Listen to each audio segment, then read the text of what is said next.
Hi everyone, good morning. 6 o'clock here on your Tuesday. Welcome to Up with KREM. I'm Tim Pham. And I'm Channing Curtis. We are all excited about spring. I know, we wore the bright colors. We're channeling the spring vibes, Thomas. Yes, meteorologist Thomas Patrick, though, he's been bringing all the warm weather vibes, but today it's official. Officially spring. The spring equinox is at 8:06 p.m. Pacific time. So technically tonight, but today counts as the first day of spring either way. The spring weather has been here aplenty in the last several days. In fact, after today, I think that will make for 4 straight days of at least 68 or warmer. Yesterday was 69 with record high temperatures with a handful of 70s on the map yesterday as well. We're less than an hour away to sunrise. You can see the glow of the first light of day off to the east. But it is cool this morning as it was yesterday. 40s in Spokane and 30s in Coeur d'Alene currently. But also like yesterday, should be a completely sunny day. Temperatures topping out about 69, perhaps 70 degrees with another day of record warmth. All right, everyone, get ready because the madness starts today with the first team set to play in the NCAA tournament. First, the number 16 seeds Wagner Seahawks will take on the Howard Bison in Dayton. Tip-off for that game is this afternoon at 3:40. You can watch it on True TV, and whoever wins this will next take on the number 1 seed North Carolina. So excited. Also today, the number 10 seeds, the Colorado State Rams, will play the Virginia Cavaliers. That game starts at 6:10 and will also air on True TV. The winner of that game will next face number 7 seed Texas.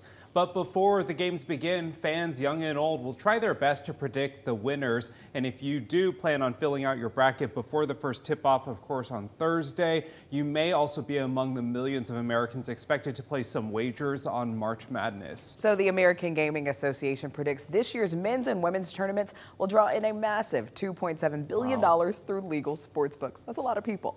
So, and a lot of money. Bracketology experts have tips for fans staring at a blank bracket this morning. They say to favor teams with good records on the road and those with big starts. Odds are that regardless of your methodology, though, it's unlikely that you'll get every single team correct. But that still won't deter about 50 million people from giving it their best shot. The more you know, the worse you're going to do. Keep a bottle of kerosene near your bracket because that's what's going to happen to your picks. That's so true. That's so true. Don't overthink it. No, don't overthink it. Sometimes just go with the mascots or whoever your favorite team is. I've done that once. Exactly. You did really well. So as fans start entering their March Madness office pools, we're seeing claims that there's never actually been a perfect bracket. But is that true? Ariane Daytil with our National Verified team looked into that question.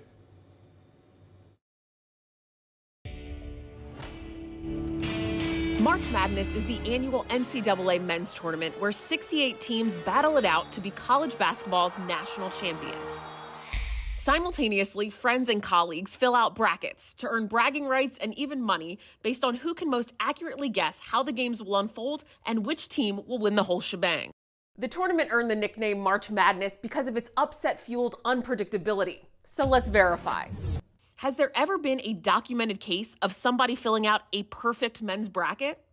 Our sources are the NCAA, ESPN, and DePaul University mathematics professor Jeff Bergen. The NCAA says it has never found a verifiable perfect bracket for the NCAA men's basketball tournament. Since 2016, the NCAA says it tracks about 20 to 25 million brackets per year, using, quote, public leaderboards in combination with direct reporting and information gathering with those games, unquote. Prior to 2016, the organization says it relied on games reports as well as online archives to get the best information possible. 2 of the most popular bracket games are ESPN and Yahoo Sports. An ESPN spokesperson told Verify in an email that there has never been a perfect ESPN bracket for the men's or women's tournament. So we can verify there has never been a documented case of somebody filling out a perfect men's bracket. And it's unlikely anyone ever will. According to DePaul University, you have better odds of picking 6 people at random on the street and all of them having the same birthday as you. With your Verify, I'm Ariane Daytil. Well, okay, so the odds are not great, but if you do want to shoot your shot, now is the time to compete in the Northern Quest March Bracket Challenge. The contest is open right now on KREM.com through this upcoming Thursday at 9 a.m.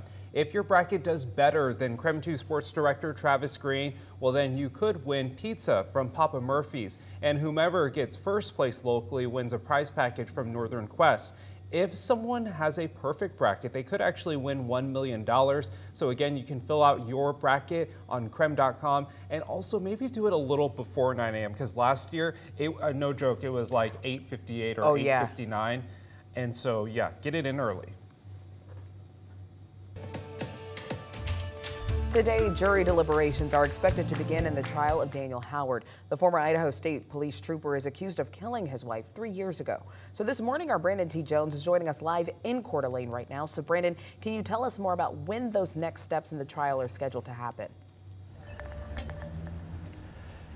Channing, those jury deliberations are expected to begin around 9 a.m. this morning here over in Coeur d'Alene. And yesterday, both sides presented their closing arguments. But one of the major updates that came from the trial yesterday is that we now know Daniel Howard's bond has been revoked by the Kootenai County judge residing over this particular trial. That action came after Howard was arrested at the Spokane airport over the weekend. Howard, if you remember, has been on trial since March 4th and is charged with the first-degree murder of his wife 3 years ago.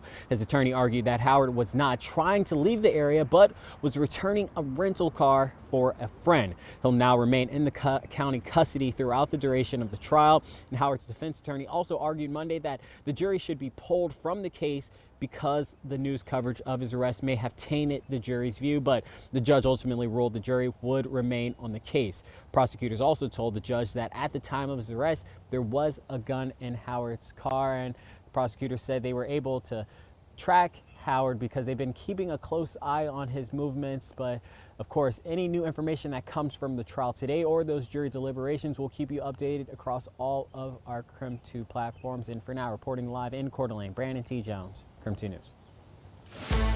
Happening today, President Joe Biden is traveling to Nevada to kick off a 3-day stretch on the campaign trail as 5 states hold their presidential primaries.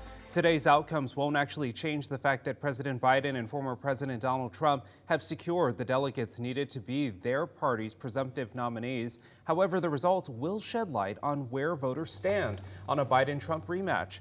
Arizona, Illinois, Kansas, and Ohio are among 25 states and territories that haven't had both Democratic and Republican primary elections yet. A bill that would prevent local governments in Idaho from creating regulations related to knives is now moving forward. The bill passed Senate committee yesterday, so this legislation would bar the creation of rules regulating the transportation, possession, sale, transfer, or use of knife or knife-making components. Bill sponsor, Representative Jordan Redmond of Coeur d'Alene, says it's important to regulate knives in the same way that guns are regulated. Idaho has preemption law for the protection of firearms from local regulation, and we need to do the same for knives. It's important to realize that knives are arms and protected by the Second Amendment. And if we are protecting firearms, we should do the same by protecting knives that are carried all day by many of our constituents.